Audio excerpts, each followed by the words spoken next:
बिस्मिल्लाहिर्रहमानिर्रहीम।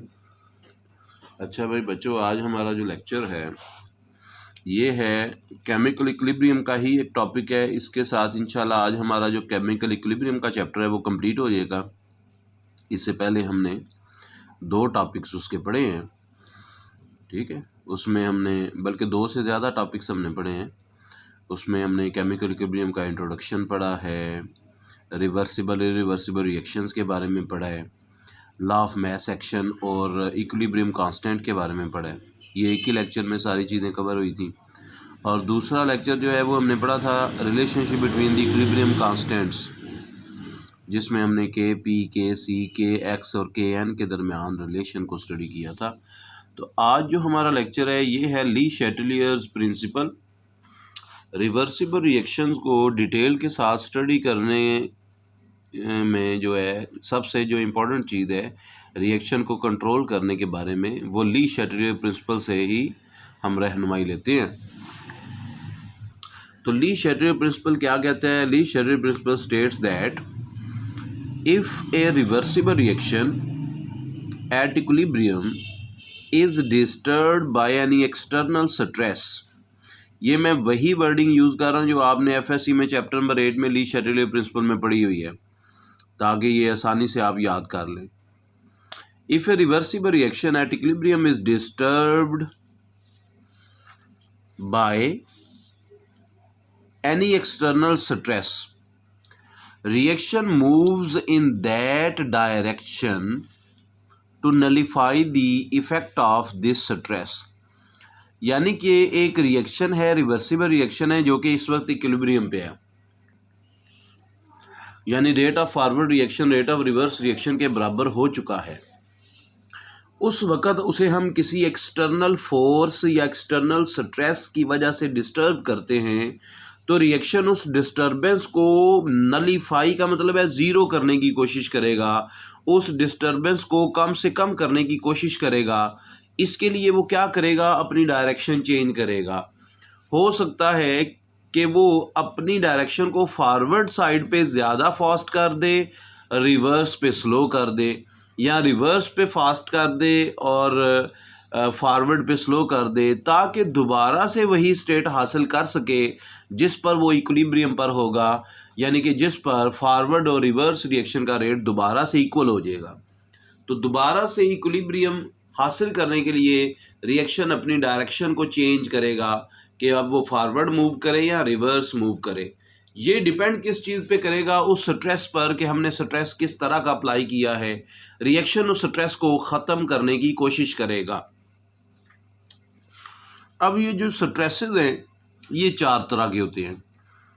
नंबर 1, तरतीब तो अगर बुक वाली देखें तो इफेक्ट ऑफ कंसंट्रेशन है पहले नंबर पे, फिर इफेक्ट ऑफ प्रेशर है, फिर इफेक्ट ऑफ टेम्परेचर है, फिर इफेक्ट ऑफ कैटलिस्ट है, ठीक है। तो हम तरतीब कंसंट्रेशन को पहले डिस्कस करेंगे। तो पहला जो इफेक्ट है इफेक्ट ऑफ कंसंट्रेशन, के किस तरीके से कंसंट्रेशन जो है वो रिएक्शन की इक्विलिब्रियम को डिस्टर्ब करती है और रिएक्शन किस तरीके से दोबारा से इक्विलिब्रियम मेंटेन करने की कोशिश करता है। तो इसके लिए मैंने वही एग्जांपल लिखी है एफएससी में जो आपने पढ़ी हुई है। वैसे हमारे इस टॉपिक का नाम है Le Chatelier principal and its application. तो इसमें हमने 5 एप्लीकेशन पढ़नी है, वो अलहदा से डिस्कस करेंगे।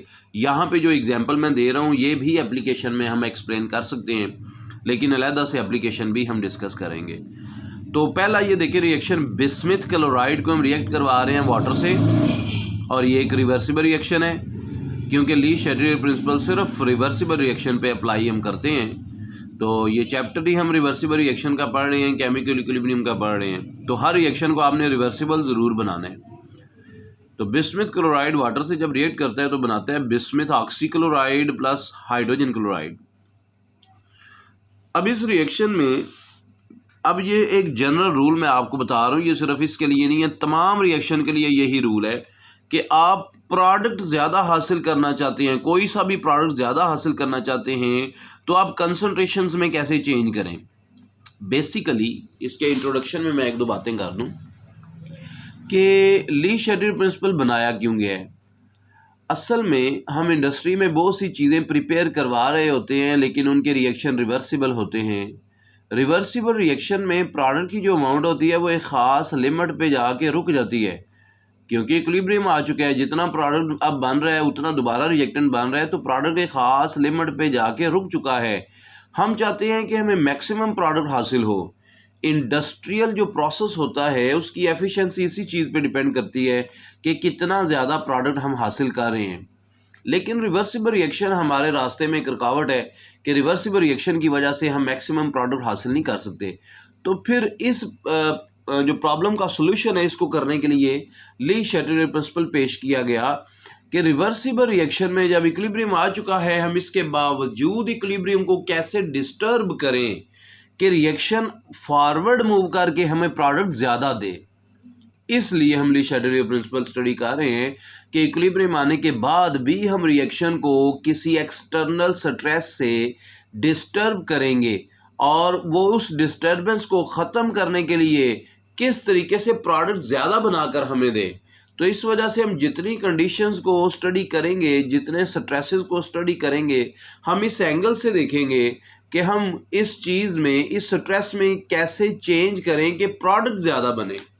क्योंकि हमने प्रोडक्ट ज़्यादा हासिल करना है, हमारे रिएक्शन का मकसद ये होता है कि हम प्रोडक्ट मैक्सिमम हासिल कर सकें। तो इसी वजह से इफेक्ट ऑफ कंसंट्रेशन में भी मैंने ऐसे ही लिखा हुआ है कि प्रोडक्ट ज़्यादा कैसे बन सकते हैं। तो तमाम रिएक्शन में कंसंट्रेशन का यही इफेक्ट होता है कि हम या तो रिएक्टेंट्स को मुसलसल ऐड करते चले जाएं तो प्रोडक्ट ज़्यादा से ज़्यादा बनता चला जाएगा। तो पहली जो कंडीशन है वो क्या है? एडिशन ऑफ रिएक्टेंट्स, कि रिएक्टेंट ऐड करते जाएं, प्रोडक्ट ज़्यादा बनता जाएगा। क्योंकि आप रिएक्टेंट वाली साइड पे कंसंट्रेशन बढ़ा रहे हैं, उसको कम करने के लिए दोबारा से इक्विलिब्रियम हासिल करने के लिए रिएक्शन फॉरवर्ड जाएगा, ताकि इधर जो रिएक्टेंट की अमाउंट बढ़ी है वो ख़त्म हो जाए, वो बैलेंस हो जाए, तो रिएक्टेंट दोबारा प्रोडक्ट की तरफ जाएंगे और प्रोडक्ट ज़्यादा बनेगा। तो एडिशन ऑफ रिएक्टेंट से हमें प्रोडक्ट ज़्यादा मिलेगा। दूसरी स्टेट, हमारे पास मज़ीद रिएक्टेंट्स नहीं हैं लेकिन फिर भी हम प्रोडक्ट ज़्यादा हासिल करना चाहते हैं, तो फिर क्या करें? फिर ये सूरत हाल है कि हम प्रोडक्ट्स को रिमूव करना शुरू कर दें। जब प्रोडक्ट्स वाली साइड पे कमी होगी, उस कमी को पूरा करने के लिए मज़ीद रिएक्टेंट्स प्रोडक्ट की तरफ आएंगे और इस तरह से और ज़्यादा प्रोडक्ट बनेगा और रिएक्टेंट मज़ीद नहीं डालने पड़ेंगे। और फिर मज़ीद प्रोडक्ट रिमूव करें, फिर प्रोडक्ट में कमी होगी, फिर उस कमी को पूरा करने के लिए रिएक्टेंट्स जो हैं वो प्रोडक्ट की तरफ आएंगे और फिर मज़ीद प्रोडक्ट बनता चला जाएगा। इस तरीके से हम रिएक्टेंट ऐड किए बगैर सिर्फ प्रोडक्ट को रिमूव करते चले जाएं तो प्रोडक्ट और ज़्यादा बनता चला जाएगा। तो इसलिए कंसंट्रेशन का ये इफ़ेक्ट होता है कि हम मैक्सिमम प्रोडक्ट हासिल करने के लिए प्रोडक्ट्स को मुसलसल रिमूव करते रहें। ठीक है, रिमूव करने के मुख्तलिफ तरीके होते हैं, उसकी भी फिर आगे बहुत सी डिटेल होती है कि हम रिएक्शन मिक्सचर में से अपने प्रोडक्ट को कैसे रिमूव कर सकते हैं। ये था पहला इफेक्ट ऑफ कंसंट्रेशन। अब आते हैं दूसरे इफेक्ट पर, वो है इफेक्ट ऑफ प्रेशर, कि हम प्रेशर को कैसे कंट्रोल करते हैं। तो इसमें जो मैंने मिसाल लिखी है ये भी वही आपकी FSC वाली एग्जांपल है। 2SO2 + O2 मेक्स 2SO3, और ये एक एक्सोथर्मिक रिएक्शन है जिसमें -190 किलो पर मोल हीट रिलीज हो रही है। अब इसके लिए भी हम प्रोडक्ट ज़्यादा बनाना चाहते हैं, तो क्या करें? तो मैं तमाम रिएक्शंस के लिए पहले एक जनरल रूल बताता हूँ, फिर इस रिएक्शन पे उसे अप्लाई करते हैं। जनरल रूल ये है कि जिन रिएक्शंस में if number of moles of product are less, अगर प्रोडक्ट के नंबर ऑफ मोल्स कम हों, जैसे इस रिएक्शन में देखें, रिएक्टेंट इसके 2 मोल हैं, इसका 3 मोल हो गए, जबकि प्रोडक्ट के सिर्फ 2 मोल्स हैं, तो प्रोडक्ट के नंबर ऑफ मोल्स इधर कम हैं, रिएक्टेंट के नंबर ऑफ मोल्स ज़्यादा हैं। कहते हैं if number of moles of product are less then the number of moles of reactants, तो फिर क्या करें? Then increase the pressure increase करें। क्यों? क्योंकि जब नंबर ऑफ मोल्स ज़्यादा होंगे तो ज़ाहिर है वॉल्यूम भी ज़्यादा होगा, जब नंबर ऑफ मोल कम होंगे तो वॉल्यूम भी कम होगा। तो प्रोडक्ट का वॉल्यूम कम है, हमने कम वॉल्यूम वाली जो स्पीशी है वो हासिल करनी है। तो जब हमने कम वॉल्यूम हासिल करना है, हमारा टारगेट है कि हम कम वॉल्यूम हासिल करें, तो क्या करना पड़ेगा? Pressure is increased, then increase in pressure will favour the forward formation या प्रोडक्ट फार्मेशन, तो इस तरह से प्रेशर इंक्रीज करने से प्रोडक्ट ज़्यादा बनेगा। अगर प्रोडक्ट के नंबर ऑफ मोल्स कम हैं और उनका वॉल्यूम कम है, कम वॉल्यूम हासिल करने के लिए हमें क्या करना पड़ेगा, प्रेशर बढ़ाना पड़ेगा, ऑटोमेटिकली हमारा प्रोडक्ट ज़्यादा बनता चला जाएगा। और फिर इसका वाइस वर्सा, इसका उल्टा आप देख लें, if number of moles of product are more, अगर प्रोडक्ट के मोल ज़्यादा हैं देन द रिएक्टेंट के नंबर ऑफ मोल से, अब आपने ज़्यादा मोल्स वाली स्पीशी बनानी है, उसके लिए कोई और एग्जांपल हम कर सकते हैं। मैंने यहाँ पे वो एग्जांपल नहीं लिखी हुई। तो अगर प्रोडक्ट के मोल्स, मैं इसके लिए एक जनरल एग्जांपल दे देता हूँ, मसलन A + B मेक्स 3AB, ऐसे देख लें, इनका एक एक मोल था और इस साइड पे 3 मोल प्रोडक्ट के बन चुके हैं। ठीक है, मैं बैलेंस भी कर देता हूँ इस इक्वेशन को। मसलन इधर हम एग्जांपल ले सकते हैं एल्युमिनियम और नाइट्रोजन की एग्जांपल ले लेते हैं।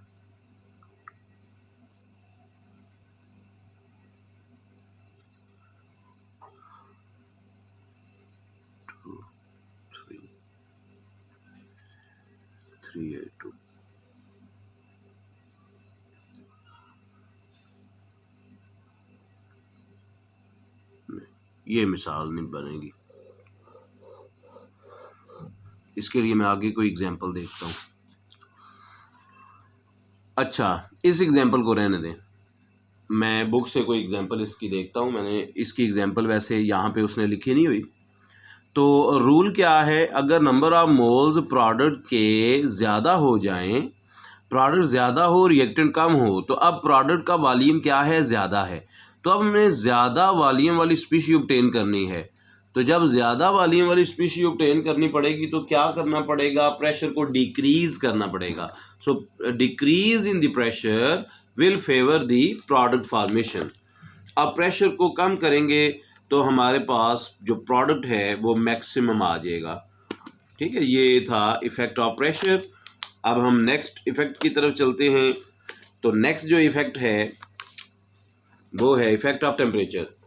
एक्चुअली ये जो ली शैटरे प्रिंसिपल का टॉपिक है ना, ये पुराने एडिशन के अंदर नहीं है, ये गुलाम रसूल के पुराने एडिशन में नहीं है।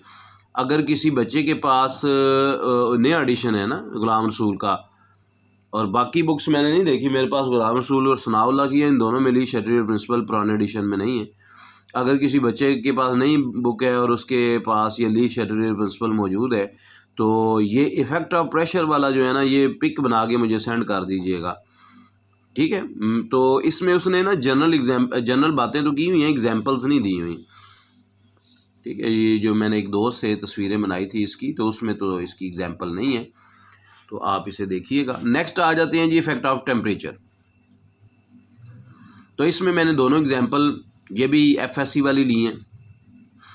तो टेम्परेचर के इफ़ेक्ट को स्टडी करने के लिए पहले हमें ये बात पता होनी चाहिए कि रिएक्शन जो हैं वो टेम्परेचर के लिहाज से 2 तरह के होते हैं। एक होते हैं एक्सोथर्मिक, एक होते हैं एंडोथर्मिक। जैसे ये पहली एग्जांपल मैंने लिखी है 2SO2 + O2 मेक्स 2SO3, और इसमें डेल्टा H की वैल्यू है -190 kilo joule per mole. This is an exothermic reaction. अब जो एक्सोथर्मिक रिएक्शन होते हैं उनमें जो हीट रिलीज़ हो रही होती है, इसका मतलब ये है heat is being produced, heat बन रही है, हीट प्रोडक्ट का हिस्सा है। जब हीट प्रोडक्ट का हिस्सा है तो फिर क्या करें, हीट को रिमूव करते जाएं तो और ज़्यादा प्रोडक्ट्स बनेंगे, क्योंकि अभी हमने पढ़ा है प्रोडक्ट रिमूव करते जाएं तो और ज़्यादा प्रोडक्ट बनते हैं। तो हीट को रिमूव करें, हीट रिमूव करने का मतलब है टेम्परेचर कम कर दें। तो एक्सोथर्मिक रिएक्शन में मैक्सिमम प्रोडक्ट हासिल करने के लिए क्या किया जाएगा, at low temperature product favoured. Come temperature पर एक्सोथर्मिक रिएक्शन में प्रोडक्ट फेवर होता है, प्रोडक्ट ज़्यादा बनता है। दूसरे नंबर पर आ जाता है एंडोथर्मिक रिएक्शंस में क्या करते हैं, जैसे ये एग्जांपल है N2 + O2 मेक्स 2NO, और इसमें 180 kilo joule per mole heat जो है वो एब्जॉर्ब हो रही है। This is endothermic reaction. Absorb होने का मतलब है कि हम हीट दे रहे हैं, देने का क्या मतलब है कि heat is the reactant, heat reactant में ऐड हो रही है। तो इसका ये मतलब हुआ कि जब रिएक्टेंट्स हम बढ़ाते चले जाएंगे प्रोडक्ट ज़्यादा बनेगा। तो एंडोथर्मिक रिएक्शन में हीट जितनी ज़्यादा करेंगे, टेम्परेचर जितना ज़्यादा करेंगे, उतना प्रोडक्ट ज़्यादा बनेगा। तो इसलिए एंडोथर्मिक रिएक्शंस में क्या होता है, at high temperature product favour. तो एंडोथर्मिक रिएक्शंस में टेम्परेचर बढ़ाने से प्रोडक्ट ज़्यादा बनता है, प्रोडक्ट की यील्ड ज़्यादा होती है। तो ये दो रूल एक्सो के लिए अलग, एंडो के लिए अलग। एक्सोथर्मिक में टेम्परेचर को कम करना चाहिए और एंडोथर्मिक रिएक्शन में टेम्परेचर को हाई करना चाहिए ताकि मैक्सिमम प्रोडक्ट ऑब्टेन किया जा सके। इसके बाद इफ़ेक्ट ऑफ कैटलिस्ट।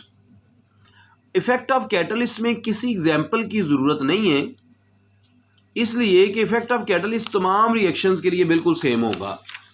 वो तमाम रिएक्शंस के लिए बिल्कुल सेम क्यों है, क्योंकि कैटलिस्ट का एक ही काम है कि वो रिएक्शंस को स्पीड अप करता है। 10 to raise power 20 times speed up करता है। रिएक्शन स्पीड अप होने से इक्विलिब्रियम जल्दी इस्टेब्लिश हो जाता है, इक्विलिब्रियम जल्दी आ जाता है। लेकिन हम ये नहीं कह सकते कि हमारा प्रोडक्ट ज़्यादा बना है कैटलिस्ट ऐड करने से। प्रोडक्ट ज़्यादा नहीं बनता, बल्कि रिएक्शन फॉरवर्ड और बैकवर्ड दोनों डायरेक्शन में स्पीड अप हो जाता है और उस वजह से इक्विलिब्रियम जल्दी से इस्टेब्लिश हो जाता है। ये इसका फ़ायदा है कैटलिस्ट का कि ये रिएक्शन को स्पीड अप करता है और इक्विलिब्रियम जल्दी से आ जाता है। ये दो बातें आप इफ़ेक्ट ऑफ कैटलिस्ट में लिखेंगे, याद करेंगे कि catalyst speed of the reaction in both forward and reverse directions, so equilibrium established soon. अब हम आते हैं इसी टॉपिक के दूसरे पार्ट की तरफ, वो है एप्लीकेशंस ऑफ ली शैटलियर प्रिंसिपल। अब एप्लीकेशन में भी ये बच्चे देख रहे हैं, मैंने सिर्फ हिंट लिखे हुए हैं, ये टोटल लेक्चर नहीं होता मेरा, ठीक है। आपने इसकी डिटेल अपने अल्फाज में ख़ुद से लिखनी है। मैं जो चीज़ें बोल रहा हूँ ये भी लेक्चर का हिस्सा हैं, ठीक है। अब देखें, इसमें पहली एग्जांपल है liquid to vapour system. Liquid को वेपर्स बना रहे हैं, ये भी एक रिवर्सिबल रिएक्शन है। इसमें लिक्विड और वेपर के दरमियान इक्विलिब्रियम एस्टैब्लिश हो चुका है। इस रिएक्शन के ऊपर हम प्रेशर का effect, change in pressure and change in temperature को स्टडी करते हैं। मैं दोनों को एक्सप्लेन करता हूँ कि कैसे। अब देखें, लिक्विड का वॉल्यूम कम होता है, वेपर्स का वॉल्यूम ज़्यादा होता है। अगर आप वेपर बनाना चाहते हैं तो इनका वॉल्यूम ज़्यादा है ना, तो प्रेशर क्या करें, कम कर दें। Decrease in pressure will favours the formation of vapours, यानी प्रेशर कम करने से वेपर ज़्यादा बनेंगे। वही बातें जो ली शैटलियर प्रिंसिपल में मैंने जनरल बातें बता दी है ना, उन्हीं को मैं इन एग्जाम्पल के ऊपर अप्लाई कर रहा हूँ। तो प्रेशर कम करें, वेपर ज़्यादा बनेंगे। और अगर आप प्रेशर को इनक्रीज़ करते हैं तो वॉल्यूम कम होगा, और कम वॉल्यूम होता है लिक्विड का, तो इसका मतलब है प्रेशर इंक्रीज़ करने से इक्विलिब्रियम लिक्विड की तरफ जाएगा और लिक्विड ज़्यादा बनेगा। तो ये प्रेशर का इफ़ेक्ट है इस लिक्विड और वेपर के इक्विलिब्रियम के ऊपर। इसके बाद दूसरा इफ़ेक्ट है चेंज इन टेम्परेचर। टेम्परेचर का इस रिएक्शन के ऊपर क्या इफ़ेक्ट होता है। अब ये लिक्विड का वेपर्स में कन्वर्ट होना एक एंडोथर्मिक प्रोसेस है। ये एक एंडोथर्मिक प्रोसेस है क्योंकि हीट एब्जॉर्ब करके लिक्विड वेपर बनता है, हीट देकर लिक्विड वेपर में कन्वर्ट होता है। तो एंडोथर्मिक प्रोसेस है, तो जितना ज़्यादा टेम्परेचर इंक्रीज़ करेंगे लिक्विड वेपर में जाएगा, और अगर टेम्परेचर कम करेंगे तो वेपर कंडेंस होकर दोबारा लिक्विड में आएंगे। तो इस रिएक्शन में अगर आप वेपर की फार्मेशन को फेवर करना चाहते हैं तो फिर क्या करें, टेम्परेचर ऐड करें, टेम्परेचर इंक्रीज़ करें ताकि मैक्सिमम लिक्विड वेपर्स में कन्वर्ट होता चला जाए। तो ये फॉरवर्ड डायरेक्शन में ये रिएक्शन क्या होगा, एंडोथर्मिक होगा। आप वेपर्स बनाना चाहते हैं तो लिक्विड को हीट करेंगे। ये है पहली example, liquid to vapour system. अब दूसरी एग्जांपल की तरफ आते हैं, manufacture of ammonia by the Haber's process. ये वो एग्जांपल है जो अपना FSC में भी थी, अमोनिया सिंथेसिस की एग्जांपल। इसको बाकायदा एक ग्राफ की मदद से चैप्टर नंबर 8 में फर्स्ट ईयर में एक्सप्लेन किया गया है। सिंथेसिस या manufacture of ammonia by the Haber process कैसे किया जाता है? Nitrogen N2 + 3H2 makes NH3 and this is also exothermic process. Minus 93.6 kilo joule per mole heat release हो रही है। और इसमें जो कैटलिस्ट के तौर पर हम चीज़ यूज़ कर रहे हैं, मैंने एरो के ऊपर नहीं लिखा, मैंने अलहदा से लिखा हुआ है iron oxide, ferric oxide Fe3O4 और साथ है मोलिब्डेनियम ऑक्साइड MO2O3। तो इस रिएक्शन में पहले नंबर पे हम स्टडी करते हैं pressures effect. Change in pressure से क्या होगा? तो इसमें भी आप देखें नाइट्रोजन का 1 मोल है, हाइड्रोजन के 3 मोल हैं, टोटल 4 मोल हो गए रिएक्टेंट के, और प्रोडक्ट के 2 मोल्स हैं। तो जाहिर है प्रोडक्ट के नंबर ऑफ मोल्स कम हैं, उनका वॉल्यूम भी कम है। अब हम कम वॉल्यूम वाला प्रोडक्ट बनाना चाहते हैं तो क्या करें? प्रेशर इंक्रीज़ कर दें।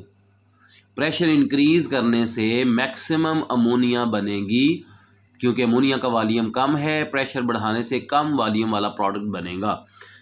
तो इसका मतलब है कि अमोनिया की जो सिंथेसिस होती है वो हाई प्रेशर पे फेवर होती है। कितना प्रेशर है? हमारी FSC की बुक में लिखा हुआ है 200 ATM, लेकिन 200 ATM से 900 ATM तक हम जितना प्रेशर 200 से ऊपर लेकर जाएंगे उतना ज़्यादा अमोनिया बनेगा। यानी कि इसकी जो प्रेशर रेंज है वो 200 to 900 ATM है। अब आते हैं इफ़ेक्ट ऑफ टेम्परेचर। अब इस लिहाज से देखें तो ये एक एक्सोथर्मिक रिएक्शन है। एक्सोथर्मिक रिएक्शन में क्या करना पड़ता है? टेम्परेचर को लो करना पड़ता है। लो टेम्परेचर पर मैक्सिमम प्रोडक्ट बनता है। जैसे मैंने जनरली ली शैटरडे प्रिंसिपल में जब इफेक्ट पढ़ाया है तो उसमें मैंने बताया है कि एक्सोथर्मिक रिएक्शन में क्या